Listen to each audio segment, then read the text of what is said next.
Bonsoir à tous, bienvenue à ce flash d'information.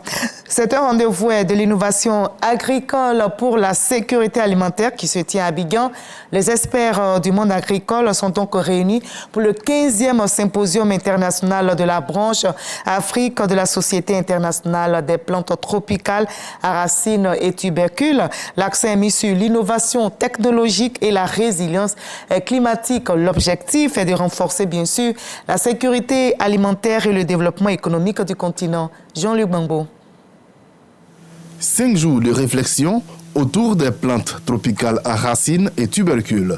Scientifiques de renom, jeunes chercheurs et experts de l'industrie agroalimentaire se retrouvent pour échanger sur les avancées technologiques et la résilience climatique de ces cultures essentielles à la souveraineté alimentaire. Les plantes à tubercules sont très importantes, de le manioc, l'igname, et puis les pommes de terre, les patates douces pour la sécurité alimentaire. Donc voilà, nous sommes en train de développer, de mettre ensemble les technologies pour toute l'Afrique qui doivent être utilisées pour essayer d'améliorer notre agriculture.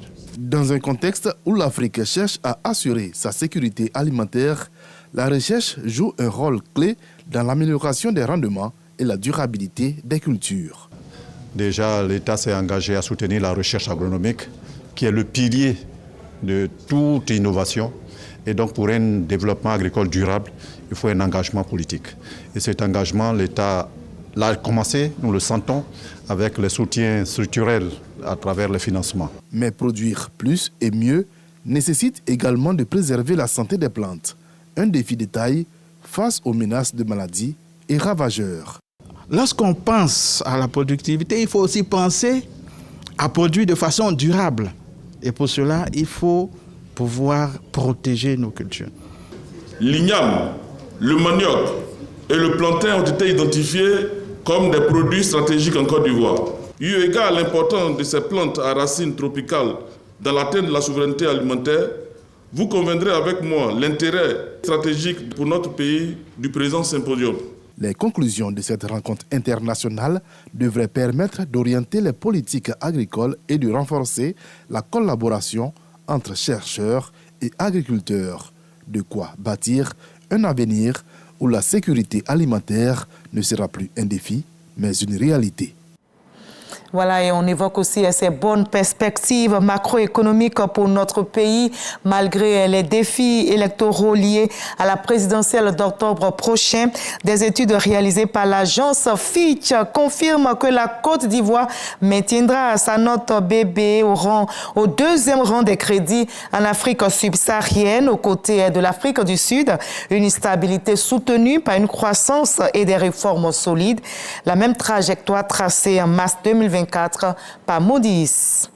Et si vous êtes désireux de faire du commerce vert ou depuis la Côte d'Ivoire, eh bien, le guichet unique du commerce extérieur est assurément votre bonne adresse. Mise en place par l'État de Côte d'Ivoire, cette plateforme transactionnelle permet d'obtenir en ligne une marche à suivre claire ainsi qu'un soutien technique pour faciliter les échanges commerciaux en simplifiant et en harmonisant les procédures douanières et administratives liées au commerce extérieur. La paix doit triompher en RD Congo, dans l'est du pays précisément. Le président kenyan William Ruto, qui assure actuellement la présidence de la communauté des États d'Afrique de l'Est, convoque un sommet conjoint extraordinaire avec la communauté de développement de l'Afrique australe ce week-end. Le président rwandais et congolais, les présidents rwandais et congolais, c'est-à-dire Paul Kagame et Félix Tshisekedi, y prendront part. Les deux organisations régionales veulent éviter ainsi le risque d'un embrasement. Alors il faut renouer avec la diplomatie et mettre fin à la spirale des affrontements à Goma, dont le bilan s'est alourdi malheureusement ces derniers jours. 900 morts selon le Bureau des affaires humanitaires de l'ONU.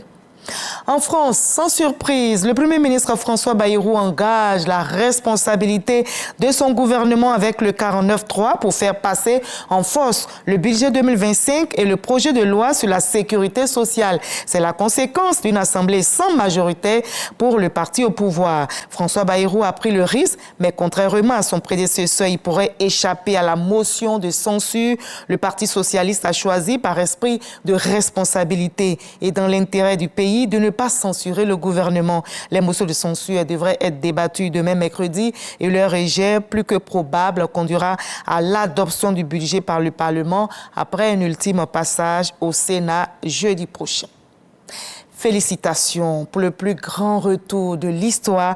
Benjamin Netanyahu a été l'un des premiers à féliciter ainsi Donald Trump après sa victoire à l'élection présidentielle. Il est aussi le premier dirigeant étranger invité par le président américain depuis son retour à la Maison-Blanche. C'est le symbole de l'alliance indéfectible entre Israël et les États-Unis. Benjamin Netanyahu et Donald Trump se rencontrent aujourd'hui mardi au moment où reprennent les négociations sur la poursuite du cessez-le-feu entre Israël et le Hamas dans la bande de Gaza. Trump espère la libération des derniers otages détenus par le Hamas et le retrait des troupes israéliennes à Gaza. Et pendant ce temps, la tension diplomatique avec le Mexique ne baisse pas. Le Mexique qui a déployé 10 000 soldats à la frontière avec les États-Unis, comme promis la veille, en échange d'une suspension sur la menace américaine d'imposer des droits de douane de 25% sur les produits mexicains. Je vous retrouve à 20h.